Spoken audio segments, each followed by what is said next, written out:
Si t'i kthejmë aplikacionet që i keni fshehur, që i keni bo me Face ID ose me password, i keni fshehur edhe nuk po dini mi kthy prap mi qit këtu në ekran, tash do e tregoj hap pas hapi. Po mos harroni mas pari ma bëni follow, një like, një koment pozitiv edhe runë videon shpëndoni edhe shove kush nuk e din. Pra njerëz, shkojmë. Edhe bëjmë kështu procedurën si ta fshehim. E majmë WhatsAppin për shembull, WhatsAppin e majmë ndryllt. Edhe ja ku keni këtu require Face ID. Shkojmë këtu edhe shkojmë hide and require e dyta. Kjo me fytyrë edhe e bën hide app e fshehe.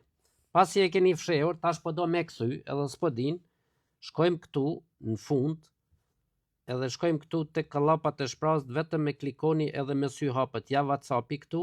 Nëse do me hek piktuit, vetëm e marr ndryllt edhe e bën don't require Face ID. Edhe ja ku dol këtu, e mani ndryllt tapet edhe shkojmë add home screen. Ja njerëz, u kthy WhatsAppi te vendi vet ku ka qenë më herët.